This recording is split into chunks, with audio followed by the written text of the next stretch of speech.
I'd like to start this class by talking a little bit about our information diet. Now, it seems lately everybody's very concerned with their health and the food that they eat and the types of food that they eat and where their food comes from. My goal is to get people to start thinking about their information diet in that same way. So, for example, what's important about the foods that you eat in your everyday life? Well, you might ask yourself, where does your food come from? That's probably important to some of you.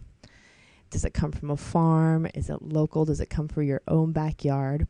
Where food comes from seems to be important to people nowadays. How is it made? A lot of people are interested in the process of how their food is made, how it's processed, how it gets to your table. People are concerned if something is organic, or maybe if they've got dietary restrictions. Is it vegan? Is it kosher? How your food is made before you consume it is actually important to some people. Who produces it? This is really popular lately with all the farmers markets. People seem to want really local food, local animals. People want to know where their food comes from. What's it made of? This is obviously important if you do have allergies, or if you're a vegetarian or you're vegan.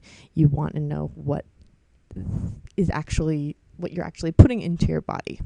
So is it animal-based? Is it plant-based? Does it have any chemicals in it?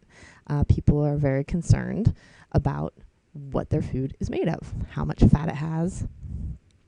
And finally, is it good for me? What is the nutritional value of the food that you eat? The fat, allergies, is it approved by the Department of Agriculture? These are all kind of important things that people are asking themselves more and more lately when it comes to their food that they eat and their diet. And finally, is there a better alternative? Maybe eating a Big Mac every day is not a great idea, right? Because how much fast food do you eat every week? I think we all know we're not supposed to eat a lot, so hopefully not too much. We know how to keep it within reason. There's not enough nutrients, there's too much fat. We know it's not good for us, but it's quick, it's cheap, it's easy, and it tastes good. I would definitely eat McDonald's French fries every day if I could, but I know that I can't because it's not good for my body. So now let's think about the information that we consume on a daily or weekly basis.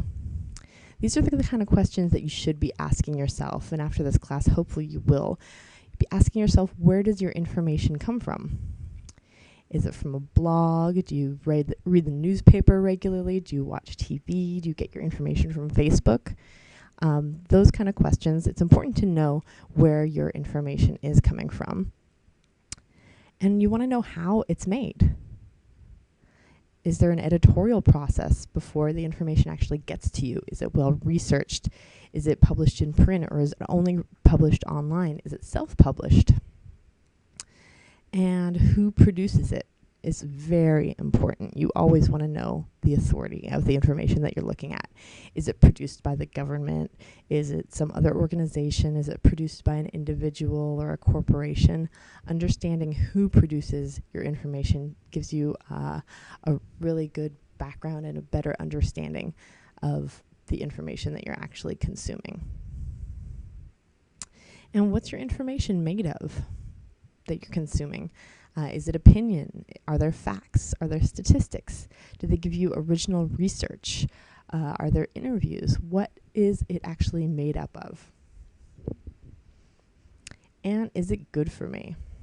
So the information that you're consuming on a daily or weekly basis, are there supported facts? Are there references?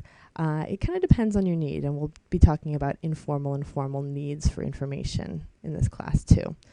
And is there a better alternative for the information that you're consuming? There is fast food information. Facebook, Dig, Blogger, TMZ, Wikipedia, they're kind of fast food, but it's quick, it's cheap, it's easy, and it tastes good. But when it comes to college work and research, we need to keep an eye on our information diet. This class will help you choose the right types of information for your needs and teach you how to locate and recognize better information